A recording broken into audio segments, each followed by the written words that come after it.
You're listening to the CyberWire Network, powered by N2K.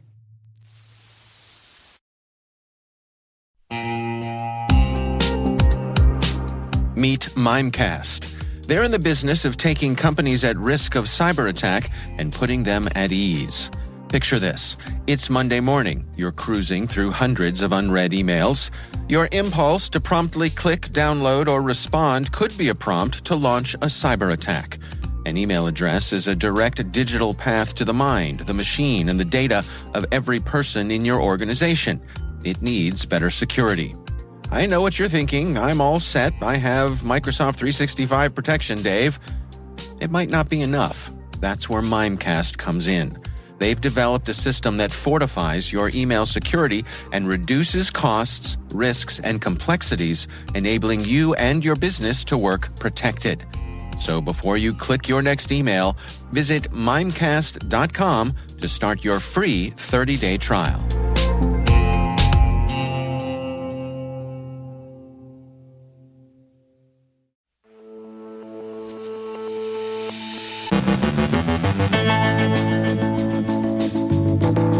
OpenBullet malware is seen in the wild.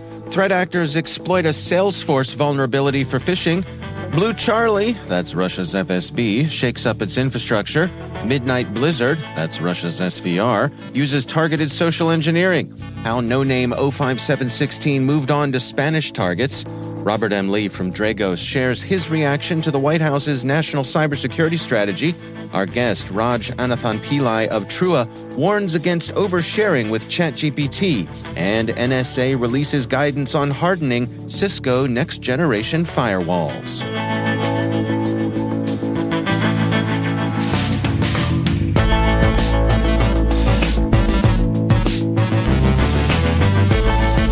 I'm Dave Bittner with your CyberWire Intel briefing for Thursday, August 3rd, 2023.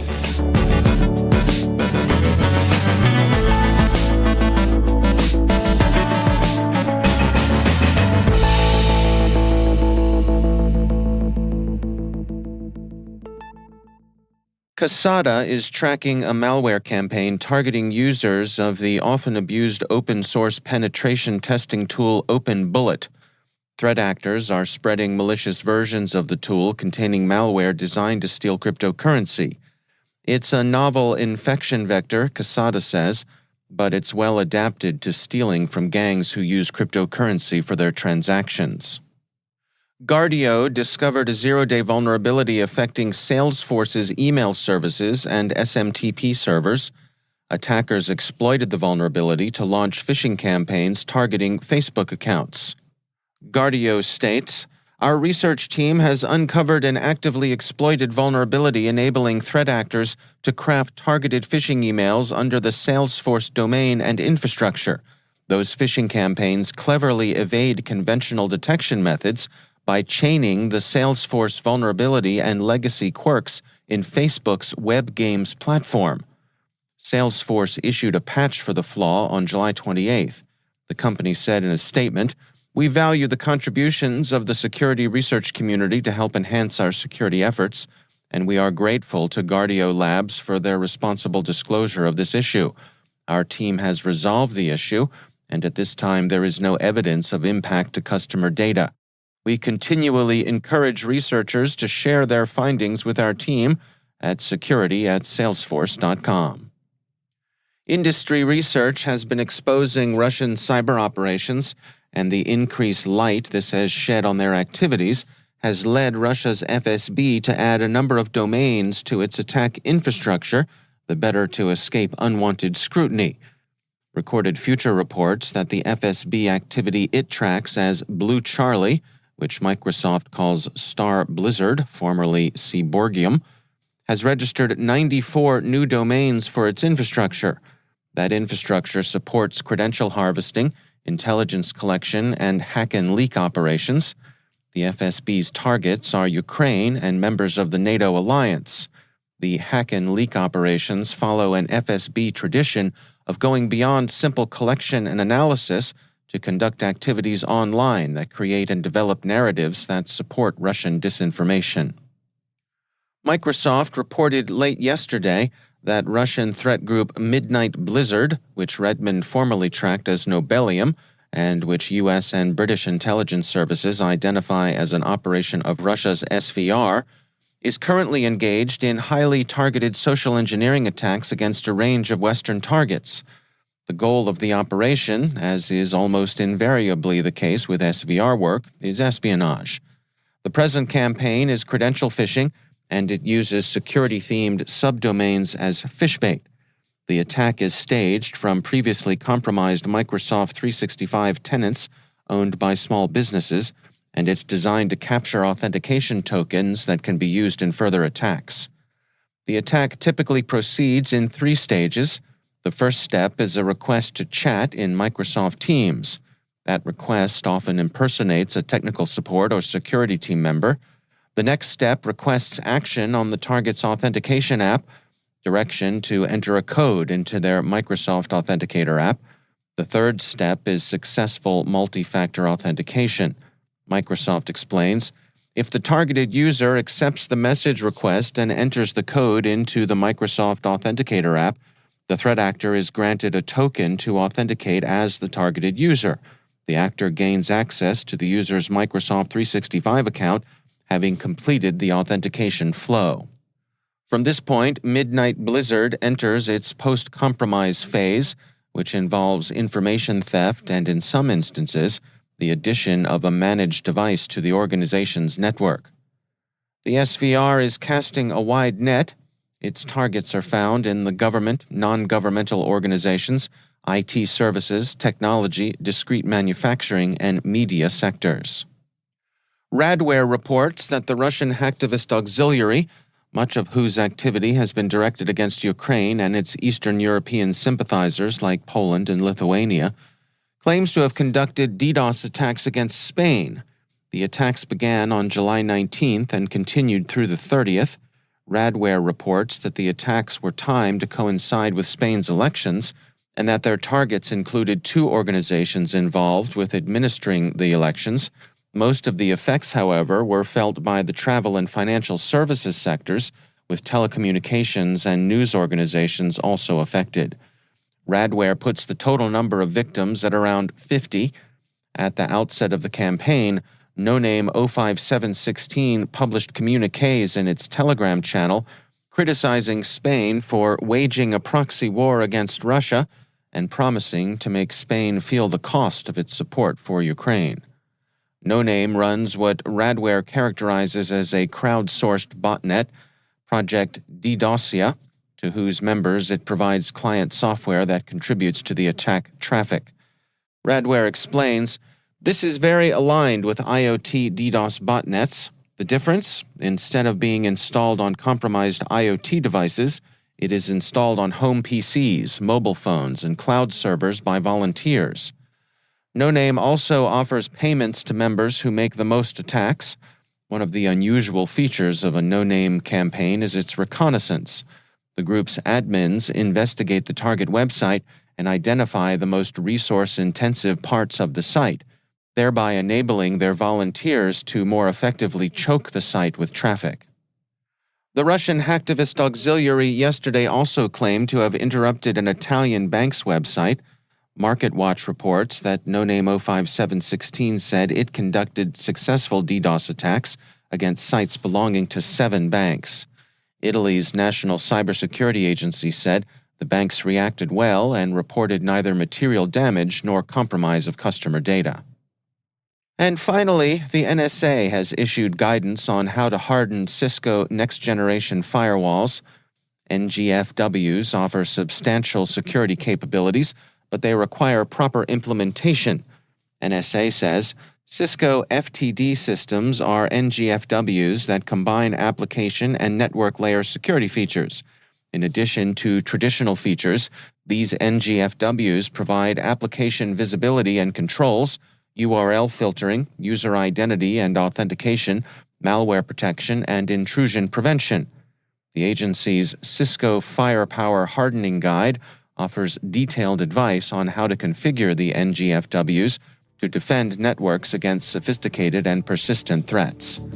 If you use Cisco's FTD, be sure to take a look at NSA's advice.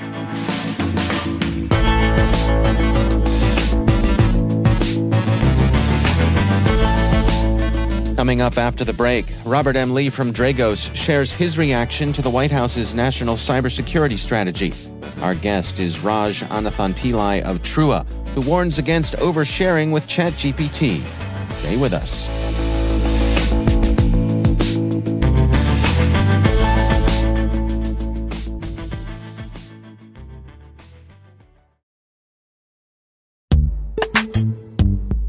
Struggling to secure on-prem apps with modern identity? Don't worry, you're not alone. Join industry leaders from Fortune 500 organizations to secure your apps on any cloud with any IDP, regardless of your environment's complexity. Meet Strata's identity orchestration platform, Mavericks. Say goodbye to the headaches of app refactoring and legacy tech debt. With identity orchestration, you can modernize legacy apps to use MFA or passwordless authentication in a few weeks, migrate from one IDP to another, and so much more without changing the app. No matter your IAM use case, Strata extends the value of your current identity investments. And the best part? You can try it for free today. Visit strata.io/cyberwire to share your biggest identity challenge, and they'll hook you up with a complimentary pair of AirPods Pro. Don't miss out. Visit strata.io/cyberwire. That's strata.io/cyberwire.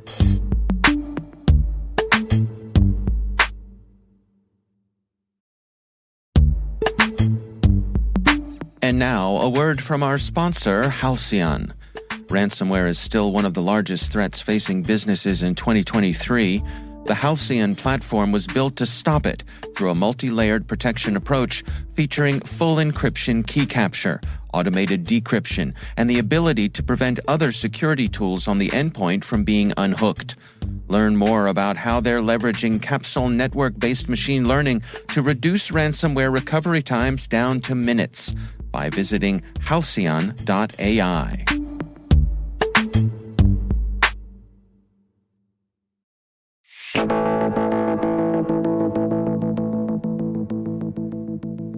Generative AI platforms like ChatGPT have proven themselves useful for a broad variety of tasks, but of course there are concerns about users oversharing sensitive proprietary or personal information with them. Raj Ananthanpillai is founder and CEO of identity and risk screening platform provider Trua. I spoke with him about his concerns with generative AI. Unfortunately, people are putting all kinds of personal information, their family information, and so on and so forth. Remember, this is a one-way street. You can never go back to these generative tools and say, take out my name, hey, delete my this or that. If you look at the terms of service, is multi-page, fine print, you need a magnifying glass to even read it or understand it. And that's how they are getting away with it. Yeah. And it is very, very dangerous to put personal information because they take all your input to fine-tune their algorithms over time. That's exactly what happens. So you point out in some of your research that there are things that I think people will put into this that they don't consider being personal information. For example, someone might upload a resume and say, help me reformat this resume. But there's all kinds of information on a resume. Absolutely, because remember, everything is scannable, right? So they scan. I don't know how they upload it. They scan it, and then your name, the employer. So those are all what I call identifying information at some point, right? Somebody is going to use, just like KBA's, knowledge-based authentication, remember, way back when, or even some of the institutions use that. Hey, what kind of car did you drive in 1992? What color was your car? Or where did you live during this year, right? Those are all historical information that are always being used for authentication purposes. And now imagine your employment history as part of your resume becoming part of that. That could be another dangerous avenue for somebody to hack and start using it, you and your profile for fraudulent purposes. So can we imagine that someone could go into, for example, a ChatGPT interface and say, tell me everything you know about Raj's work history? Yes, you could. If it already has that, right? I've already put in there. Even otherwise, they're going to scrape it anyway. They go find different things already that's in the public domain, right? They're going to find something. Even today, you and I can Google, for example, about anybody, any place, right? Whether it's true or not, that's a different story. But they have enough information to go off and start interacting with you as if they are genuine, right? And that's all it takes for somebody to easily succumb to some of those fraudsters. Think about spoofing. Think about phishing, right? They're being used as if it's coming from you. It's the same concept at a level that's probably 100 times more than what you're experiencing today. I think it's safe to say that there is true utility with some of these tools, but as you point out, I mean, it's so alluring to put information in there because the answers you get back, I mean, you hear people talking as if these things are almost therapists. That is true. That is the thing about this ChatGPT. What happened was somehow this became what I call a mainstream / consumer excitement. Usually these are technologies that are used by big corporations to automate stuff, to do big things, right? Somehow it's got into the mainstream consumer, and everybody's just toying with it, in my opinion. That is the big thing. If you think about some of the major technologies, right, it took a long time before consumers started using it, right? But they were not necessarily geared towards consumers. Are there ways that people can use this sort of technology in a safer way? Is it possible to run something like this on a local instance? Yeah, and as long as the provider of the tool assures you that your personal information is going to be erased right after that, because you don't want to leave any personal information behind the scenes, right? Because they need that information to generate whatever you're trying to tell the tool to generate, right? So otherwise, it's going to be a garden variety vanilla response. So you're looking for specific input from this particular tool. So the key is to always minimize the number of personal information. Again, what you're looking from these tools is not necessarily anything absolutely personal. Because they don't have anything about you personal. It's going to take a while before you start gathering some of the personal information. But they're going to say, hey, how do I reduce my anxiety, for example, right? And my name is this, I work in this industry, right? Bingo, you put your name, you put your industry category. So they're going to keep that for their future analysis purpose. But if you say, I am, Joe or Jane Smith, and I work in a fictitious industry, right? You don't care about it. You're looking for output from it. So that is how I would approach for a while until this dust settles. What about business information? I've heard of folks taking things like annual reports and uploading them to have them reformatted or reworded. Big time no, because it has some proprietary information, confidential information. That is the big no, in my opinion, because you are literally letting somebody else hack into it. It strikes me that if you cut off access to ChatGPT altogether, that might not be the most practical path, but at the same time, you want people to be aware of the risks. Yes, you can, filter and control some of those kinds. For example, there are a lot of tools out there, right? And of course, you need to develop them. Like if you're trying to go to a porn site in a corporate environment, they block those things. You cannot do that, right? Many forward-looking organizations. Or if you're trying to go to a gambling site, you cannot go there from the computer. So similarly, we have provisions where if you have social security number or any personal information as you're inputting, it will block that email right off the bat. So similar concepts have to be derived and developed for interacting with ChatGPT, where there's a company information or company proprietary technology or whatever it is, you can potentially filter those things out. That's Raj Ananthanpillai from Trua.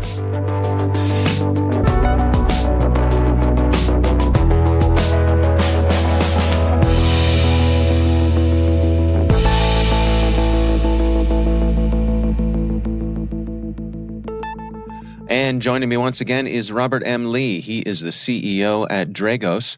Rob, it is always great to welcome you back to the show.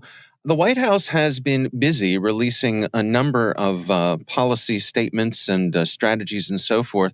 I wanted to touch base with you today on the national cybersecurity strategy that they recently put out.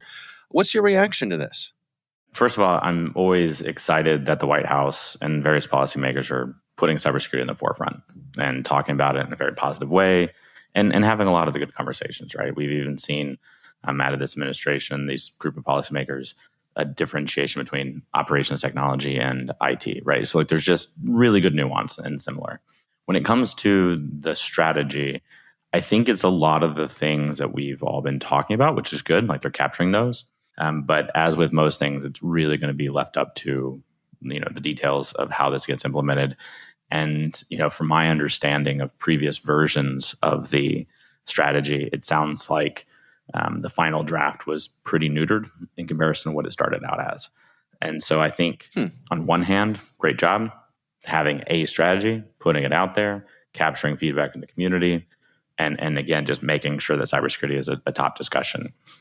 Cons of it is I think that the government, the U.S. government particularly, has had kind of some identity crisis of sorts on who does what are the actual roles and responsibilities of the different agencies, and what can you do, what can you influence, what choices can you make. And I think when I talk to a lot of the folks working on these documents and working on these strategies, and they are some really fine Americans, and they're working really hard, one of the frustrations I constantly hear is for them to have an opinion get shot down. Like you almost have to have, it's not like don't violate laws or don't violate issues, which makes total sense. It's don't even get close to having a perception of perception issues. And so I think a lot of good people, but working inside of a pretty restrictive environment where a lot of people don't want to have an opinion. I think one of the things that people noted in this release was that it is very overt in saying who's responsible for what. Is that a good sign that things might be headed in the right direction?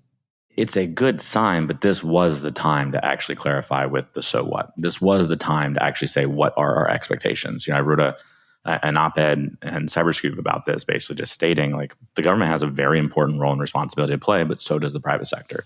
And it's really important for government to define the why. Why are we doing this? We're making some change. It's going to have some cost. Why are we doing this? To then define the what outcome are you trying to achieve?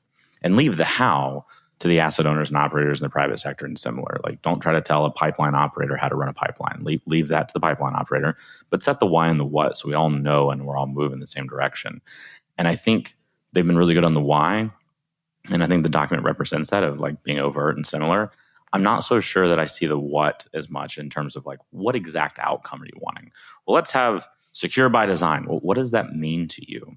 Or, well, we should have more responsibility on the suppliers. I completely agree, but what outcome would you like to see? And so I think that without being crisp on what outcomes we're chasing towards, which really is just setting requirements, nobody's really going to be able to come up with a how because we're not exactly sure what we're chasing.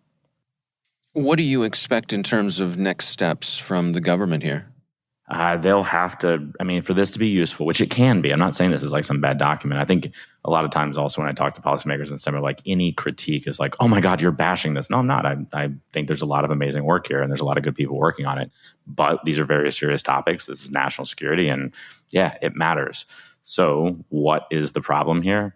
I don't see the connecting down to the next step, and it's vague enough that there's a lot of details that can just be run in circles like we've seen for the last 15 years on this topic. So to make this useful, there will need to be kind of the underlining policies or strategies that come out below this that define that why and the what and talk about the mechanism for the how. Are we talking rate recovery for an electric utility to go do something? Are we talking regulatory pressure? Are we talking incentives? Like what is it that we have as tools to go achieve these things you want? Suppliers. There are plenty of regulations on the asset owners and operators. I testified in my Senate hearing of there's not a lot on suppliers. I run a software company that develops software for critical national infrastructure, and then we get deployed in everything from oil and gas and pipelines and electric utilities to nuclear power plants. We're pretty critical. And it is shocking to me sometimes how little I have in terms of oversight on my business or the choices I make. And I'm not screaming for more regulation. Trust me, I'm not like, yay, regulation, but it's imbalanced. There is not a lot of harmonizing, although they call that out, and that's good. There's not a lot of harmonizing on the regulations that are on our asset owners and operators. The imbalance is obvious when you look at the requirements that are then on the suppliers. So they need to clarify that. They've said, let's harmonize national regulations. Boy, that one alone is amazing. But what's the expectations? Like, are we going to get FERC and EPA and TSA and everybody working together because somebody above them has the authority and is going to force that conversation? Or are we just going to say, y'all should harmonize and then walk away and hopefully they someday get it, even though we've been saying that for at least 15 years? When you look at this document, your particular neck of the woods of critical infrastructure, OT technology and security, do you think the amount of recognition that area got in this document is balanced relative to the need? Yeah, I'm always going to advocate for more OT focus, but there is critical infrastructure focus in this document. So I don't feel okay to critique any, like, well, what percentage? It got called out. It got specifically mentioned and talked about. And maybe this is just like trauma of the past, but for how long that's been ignored, like the critical part of critical infrastructure has been ignored for so long, even to get a mention, we're like, yay! It's like, woo, they're listening. So I'm not looking for the grand slam. I'm just looking for some acknowledgement that and operations people and folks that are actually keeping the lights on, water running, manufacture goods there, like, they deserve a mention. All right, fair enough. Robert M. Lee is CEO at Dragos. Rob, thanks so much for joining us.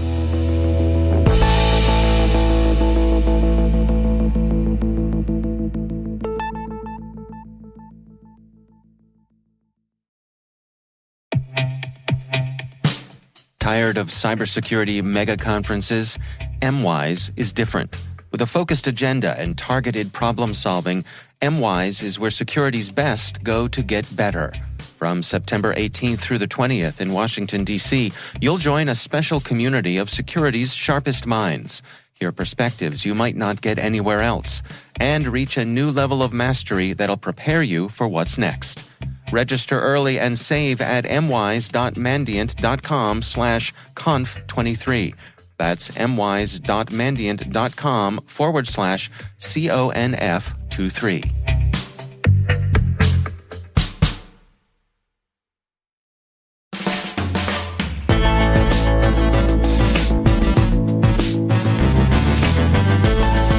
And that's the CyberWire.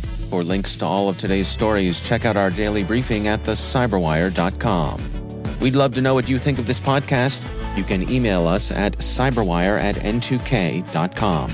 Your feedback helps us ensure we're delivering the information and insights that help keep you a step ahead in the rapidly changing world of cybersecurity.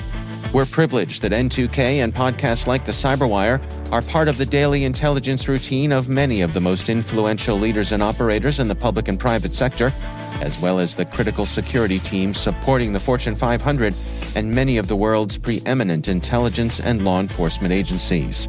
N2K Strategic Workforce Intelligence optimizes the value of your biggest investment, your people. We make you smarter about your team while making your team smarter. Learn more at n2k.com. This episode was produced by Liz Irvin and senior producer Jennifer Iben. Our mixer is Trey Hester, with original music by Elliot Peltzman. The show was written by our editorial staff.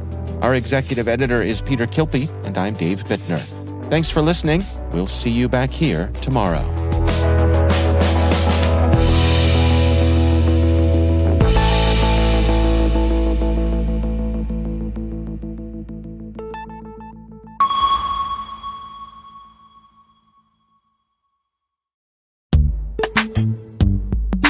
And now, a word from our sponsor, Syntiant.